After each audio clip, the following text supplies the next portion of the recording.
tugusengere tugusuzume kandi ntukajye utinya kwivurisha ibimera kuko hari indwara zitavurwa n'amasengesho gusa hari indwara zikenera ibimera nawe ngo Imana ifite ubushobozi bwinshi ariko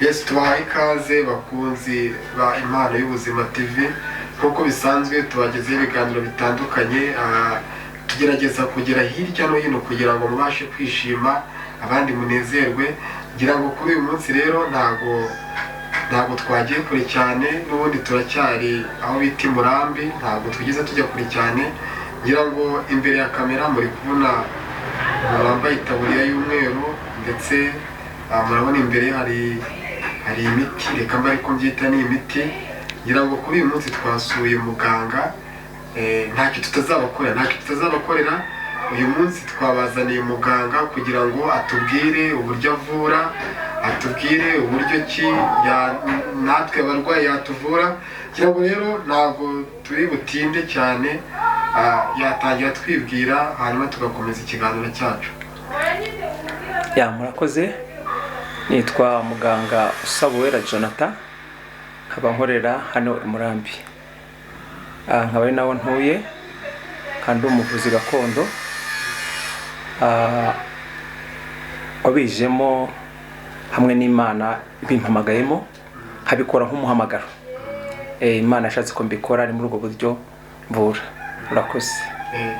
Jonathan rero twahageze utubwiye yuko uvura ukorera hano Murambi ni naho utuye twishimiye kubana nawe muri iki kiganiro kugira ngo ugiye kutubwira abakunzi bacu uburyo uvura tubatubwirire hari abafite indwara nyinshi cyane z'amayobera hari abafite indwara babuze bazivuriza hari abashobora kuza gukirira imbere y'ino kamera bamwe bakazaza kukureba ukaba wabavura kuko twakiriye amakuru kukoraho gusa cyangwa se imiti yawe ivura kandi itarimo amayobera itarimo amanyanga ni imiti yizewe umwanya twagiye twakira bwinshi cyane butwereka yuko cyase bwatwumvishije yuko imiti yawe ari imiti y'umwihariko ifite umwimerere kandi imiti itavangiyemo ibindi bintu ni imiti isa nkaho yuzuye ubwiza reka mbari ko byita.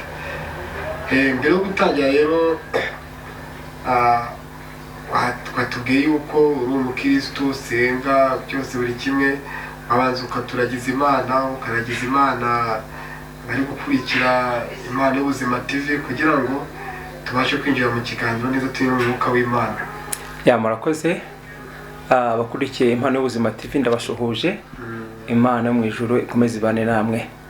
Reka tuba twiragiza Imana kuko n'ubundi byo nkora manza gusenga ntabwo nabikora ntasenze. Banza kwamagara Imana ikabimfashamo naho hari imbaraga cyane kwiringira Imana ko ishobora byose. Reka dusenga Imana. Mana mu izina rya Yesu Kristo wa Nazareti, Imana ifite imbaraga, ifite gukiza, ifite kurinda, ifite kweza no gutunganya. Zineza kushobora byose kunkona ariko iyo kibasha kurwaya imigambi yawe yose. Zineza ko abakwiringa n'abakwizera bose ngo bamera nk'umusozi Siyoni. Niyo mpamvu nanjye nkwingiye cyose ko nzi ko wafasha muri byinshi. Niyo mpamvu nzi ko wajubana n'abakwambaje amanywa n'ijoro. Reka muri uyu mwanya uzubane nanjye. Reka Mana ujubana n'umuntu wese ugushakana umwete kandi abarwayi bajye bakira mu izina rya Yesu.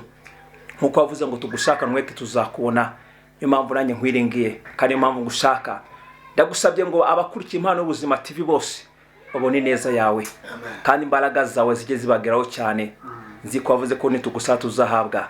Ndasabye ngo mu izina rya Yesu Kristo wa Nazareti abakurikiye kino kiganiro bazabone neza yawe kandi bazakire mu izina rya Yesu. Amen. Urakoze cyane muganga Jonathan kudukira imbere y'Imana ukadugezaho isengesho. Hari benshi cyane isengesho ryawe bashije kuba ryageraho mbere yo kujye kutuganiriza noneho uburyo ki uvura abantu ndetse n'uburyo ki imiti ukoresha. Jonathan nimba atari ibanga njye numvise uzi gusenga cyane nikanzemo ko ushobora no kwenda n'umupasiteri cyangwa uvugabutumwa ndetse nimba atari ibanga usengera muri itorero usengera he kugira ngo n'abakunzi b'Impano y'Ubuzima TV babashe kumenya ati muganga wacu asengera ahangaha. Murakoze cyane. Ibintu byo gusenga ngewe ni ibintu birebire cyane bafite ubuhamya bwinshi cyane bukomeye cyane. Ntekereza ko ibyo ubuhamya tuzavuga mu gihe kizaza nitwongera guhura uyu munsi twahamagare kuza kuvuga iby'ubuvuzi, gusa ndi umunyamasengesho, ndi umuvugabutumwa, ndetse wabihamagariwe, ndetse muri iki gihe bavuga ngo wisigiwe amavuta, nabyo ndabishobora. Nkaba nsengera uyu munsi ndimo gukora umurimo mu itorero bita Charité. Charité. Murakoze. Murakoze cyane. Cyangwa ni byiza cyane, abantu benshi bamenyere ko abavuzi gakondo bakunda gusenga mu bundi buryo, cyangwa se bafite izindi mbaraga basengeramo, ariko ni byiza cyane kumva umuntu uvura indwara za gakondo ukoresheje imiti gakondo, usenga ufite n'ahantu usengera ubarizwa, ni icy'agaciro. Tudatinze rero Jonathan, ngira ngo abakunzi ba Impano y'Ubuzima TV benshi abafite indwara zitandukanye bafite amatsiko yo kumenya uburyo uvura. Ngira ngo twagiye twumva uvura abantu kandi abantu bagakira. Ese Jonathan, umwihariko wawe n'abandi bavuzi gakondo ni uwuhe? Murakoze cyane. Icyampaye ingufu mu kuvura cyabyo nabwo ko ari umuhamagaro. Imana bimpamagariyemo kuko ntago mugambi sibyo numvaga nzakora, numvaga nzabwiriza, ngakora umurimo wo kubwiriza, ariko nisanze nanjye mvura kandi numva biranejeje.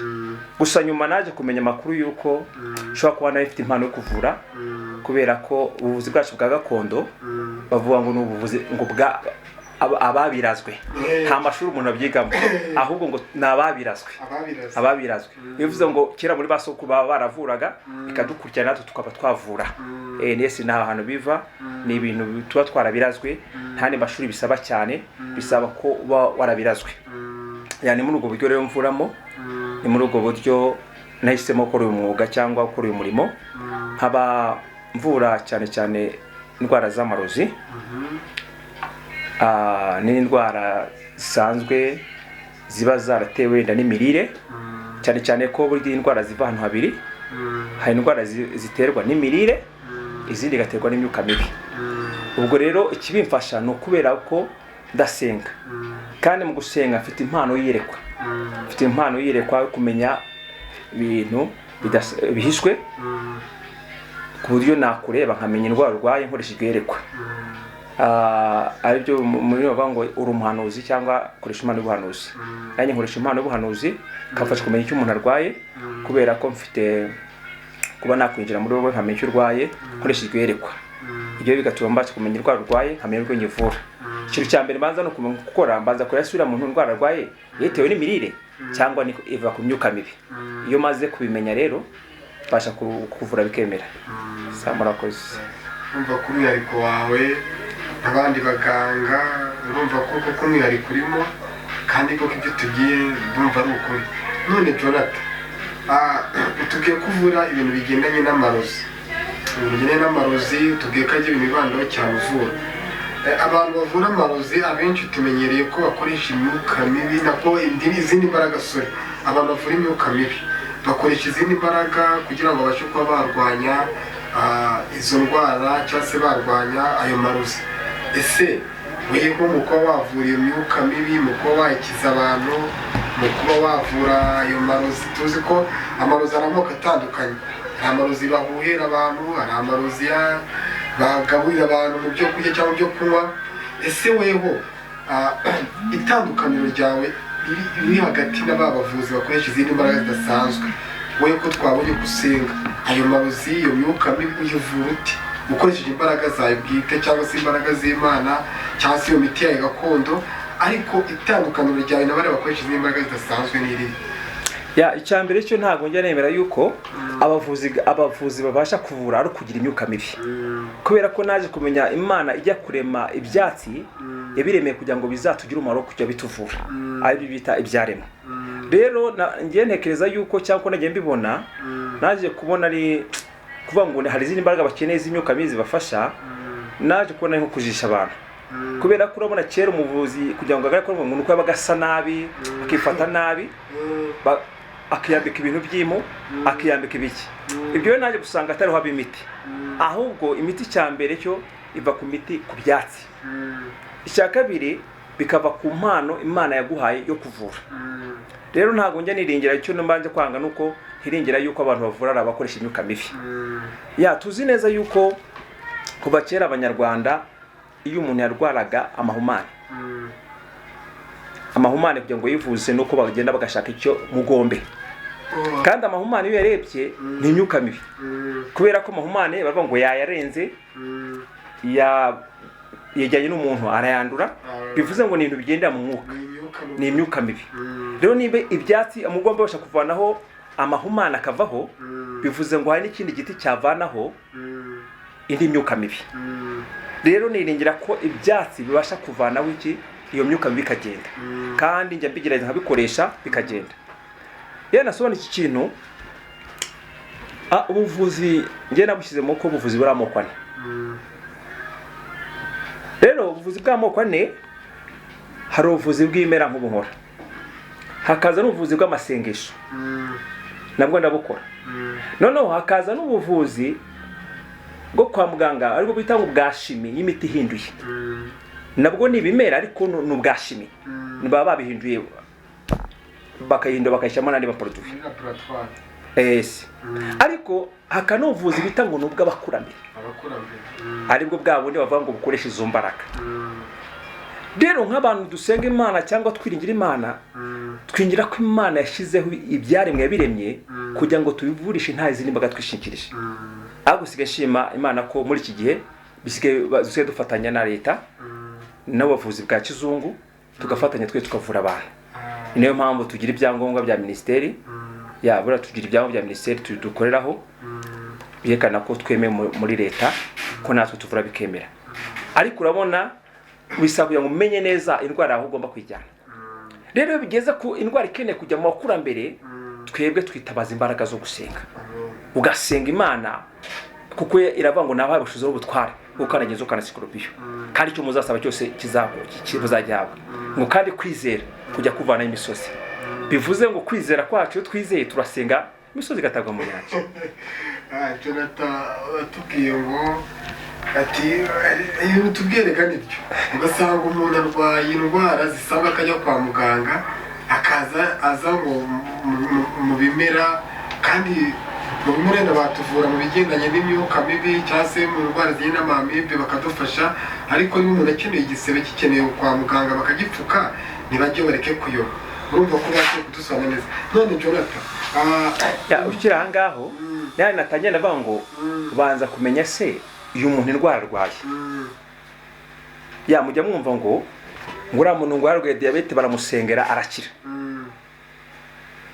nibyo nshaka kubwira uyu munsi hasigariho amadiyabete ava ku maraso hasigara imivuduko iva ku maraso noneho iyo mivuduko iva ku marozi no amadiyabete ava ku marozi bashobora gusengera igakira ariko izo ndwara zitewe n'imirire hari umuntu ubyuka ataranariye neza nta n'ikibazo bwarwaye diyabete yarwaye imivuduko turamusengera agakira ntiyashima Imana ko yakize imivuduko igakira ariko niba atewe n'imirire birasaba ngo ujye kwa muganga bagufashe birasaba ngo uze tuguhe ino miti yo gufasha kugira ngo ukore amarejime kugira ngo ubashe gukira rero niyo mpamvu navuze ngo bisanga umenye iyo ndwara umuntu arwaye yitewe n'imirire cyangwa irava ku myuka mibi icyo rero niryo banga rindi rya kabiri mfasha kuvura riramfasha cyane kuko bwari kwa ryanjye mfasha kumenya ese uriya muntu indwara arwaye irava ku myuka mibi cyangwa se irimo kuva ku mirire inamara kumenya aho biva nkamenya aho ngomba kumfashiriza kandi bikemera twabonye ufite imiti itandukanye imwe twagiye tubona ubwa mbere tuyibonye yewe watubwira abakunzi bacu ino miti harimo iyo wikorera unatubwire n'amoko yayo n'iki igenda ivura kugira ngo bamwe mu bari gukurikira kino kiganiro hari ushobora kuba afite uburwayi yaburiye umuti ahita avuga ati muganga Jonathan ndabona iyi ndwara yanjye yayivura imwe muri iyo miti wikorera utubwire n'amoko yayo utubwire n'ibyo ivura murakoze nk'uko mwibonye hano hari imiti myinshi hari imiti y'amarejime ifasha ku bantu bafite amadiyabete n'abantu bafite imivuduko hari amasezame hari za elayo hari amabumba hari amakara hari imiti hari ibyayi bakoresha byiza hari imizabibu nk'uko bibona hari imiti myinshi cyane hari ubuki cyane ifite imiti itandukanye myinshi hari izo bita rozera mu kinyarwanda zifasha ku bantu b'imivuduko n'abantu b'isukari hari nk'uko mwabonye hejuru hari indi miti nayo ihari hari imiyonza, hari imishengesha, intare y'urungu, abanyarwanda barayizi cyane. Abanyarwanda bayizi cyane. Hari amavuta, hari amoko menshi ku bantu barwara indwara z'uruhu, barwara ise, hari amenyo, hari amakorogati meza, hari n'abandi bagira ibibazo by'imyuka mibi, hari shangi zirahari, shangi barazizi muri Bibiliya, hari imbuto nyinshi, hari hano ibintu byinshi cyane ngira ngo byagiye bigaragara. Hari muri Bibiliya bitanga ingano za sayiri. sayiri nayo irahari, irahari cyane. Hari ibintu byinshi cyane ahangaha ngira ngo wageze hano mu ivuriro muri farumasi wabibona, kuko hari farumasi nkuko bibona, hakaba nanga nsuzumira abarwayi. Muri farumasi harimo umukozi, nanjye nkandimo gusuzuma abarwayi bakira. Hari ababaza baje kwisumisha abakira, ndetse n'abaje kugira ngo umuntu afashe mu gusenga nabo tujya tubakira tukabafasha. Rero muri iyo miti tuvurisha nkunda kuranga imiti ya amibe, kuko ari inzoka mbi cyane ijegeje hano muri iki gihe, kuko amibe ntago ari inzoka nkuko basanzwe mu bavuga ngo ni ikiyoka. Oya, ni ikiyoka kiri mu oya, amibe ni mikorobe. Buri amibe rero mbi ni imera nka typhoide, kamera nka trichomonas, ni indwara ni inzoka ma infection. Kuko amibe ntago ari inzoka nkuko bangwa ni scaris, amatene. Oya, ni ikintu cyubaka mu mubiri, ko iyo cyubaka nk'igikororwa noneho kikagenda kinyunyuza amaraso. Niyo mpamvu usanga kitera indwara nyinshi cyane. Gishobora gutera umuvuduko, kikagutera diabete, kikagutera igifu, gishobora gufata umugabo kikamukona. Ifite indwara nyinshi ifite indwara nyinshi gitera cyane, mbi cyane cyane. Amibe ni indwara mbi cyane. Tugiye tugerageza guhangana nayo, tuyivura nayo. Hakaba hariyo bita imiti y'amatrichomonasi, hariyo ama infection z'amoko zose nkuko ama infection yari, nazo turagira iyo miti. Tukajyana n'imiti tuvana ibitegano, ibitegano, ibihuherano, ndetse n'izindi ndwara zigendanye n'imyuka mibi zose bitewe nuko babiguteje n'ibyo bakoresheje byose. Tugenda tugufasha. Ariko icyambere cyo no kubanza kugusuzuma tukareba ko ibyo bintu ko tubishoboka, kuko njya nkunda kwivuga ngo ntago abantu bose bagenewe gukira mu mbabara kwa navuge. Nakantu gakomeye cyane, kubera yuko umunsi umwe reka nkoresha cyanditswe, Aburahamu yagize cyagwahiga umuhigo bafite nzatanga umwana wanjye Isaka. Nako Aburahamu yahize yeme gutanga Isaka, Imana imubajije. Umugabo ifite nawe arabati nanjye mpize umukobwa wanjye. Ariko Aburahamu we ngo agiye kumutanga haboneka igitambo. Ariko ifite we amuhize nta gitambo cyabonetse, umwana yamutabye birarangira. Rero hari bitaye byemera, ariko byose bisaba ngo tubisuzume turebe. Rero ari na mpamvu imiti uyireba ahangaha irabifasha buriya. Nayo ni ibyatsi Imana yaremye, ariko ifasha kugira ngo umenye buriya muntu ko nzamuvura cyangwa ntazamuvura. Bigatuma niba uje kwivuza menya ko ntazakuba cyangwa ntazakuvura. None muganga no guciye mu ijambo Jonathan. Yego. Tumenyereye ko abaganga benshi cyane sibyo, iyo tugiye kwizura tubwira ibintu byiza cyane kuko twabibonye. Iyo ugeze hano twabonye ko bakwakira kuri farumasi hagenewe gutangirwa imiti ya ruhare. Nawe ndakubona muri biro yawe twasanze ari ahantu wakirira abantu. Hari abo twabonye baza ukabaganiriza kubijyanye n'intago. Icyo twabonye cyo ntabwo upfa kuvura, urabanza ukaganiriza umuntu ukuyobona ukuntu umuvura. None ngize ikibazo cy'amatsiko n'abakunzi bacu bahita bagira amatsiko. Ese ndabona iyo miti waba utweretse ngo ukoresha usuzuma abantu, tutarava kuri iyo ngingo nagira ngo dusobanurire iyo miti kuko nabonye ariyo akenshi usuzumisha abantu. Uragira ngo dusobanurire kuri iyo miti. Ni ibimera nabyo nk'ibisanzwe, ntabwo ari bya byuma kwa muganga bakira abantu mu kwabo bareba imiriro, bareba ibi n'ibi. Wewe wifashisha iyo miti, ndagira ngo udusobanurire tutarava ngaho iyo miti uyifashisha ngo tusuzuma abantu. Urakoze cyane. Ni ibintu ikibazo cyo gikomeye cyane, kuko umuvuzi agira ibanga ryiwe. Nawe ikintu cya mbere ni uko umurwa abanza tukicara.